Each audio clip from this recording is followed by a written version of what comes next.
কিশোরগঞ্জের শোলাকিয়ার ঈদগাহ ময়দানে জঙ্গি হামলার ৮ বছর পূর্ণ হলেও শেষ হয়নি বিচার কাজ। এখনও বিচারের অপেক্ষায় নিহতদের স্বজনেরা। সংশ্লিষ্টরা জানিয়েছেন, অভিযুক্ত জঙ্গিদের নিরাপত্তাজনিত কারণে এতদিন আদালতে হাজির করা যায়নি। তবে সম্প্রতি তাদের হাজির করা হচ্ছে আদালতে। নগদের কাছে সব গ্রাহকই প্রিয়, তাই তো সারা দেশে ক্যাশ আউট চার্জ সবচেয়ে কম।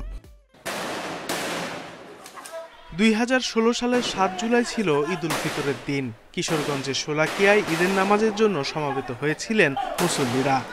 নামাজ শুরুর ঠিক আগ মুহূর্তে জঙ্গিদের গুলি আর বোমায় কেঁপে ওঠে ঈদগাহের চারপাশ।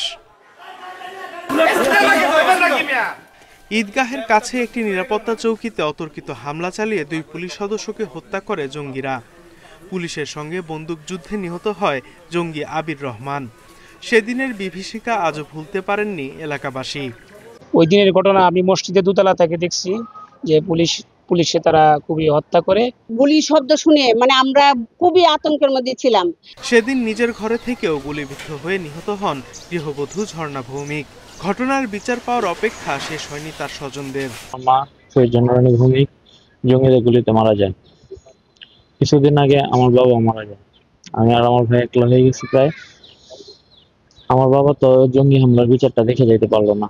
অভিযুক্ত জঙ্গিদের একাধিক মামলায় মৃত্যুদণ্ডাদেশ থাকায় নিরাপত্তাজনিত কারণে এতদিন আদালতে হাজির করা যায়নি।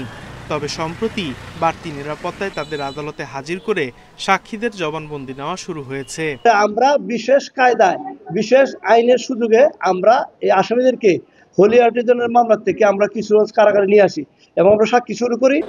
শোলাকিয়ায় জঙ্গি হামলার ঘটনায় সন্ত্রাস দমন আইনের মামলায় আসামি ২৪ জন। তাদের মধ্যে ৫ জন কারাগারে, বাকিরা বিভিন্ন সময় আইন শৃঙ্খলা বাহিনীর সঙ্গে গোলাগুলিতে মারা গেছেন। Independent news.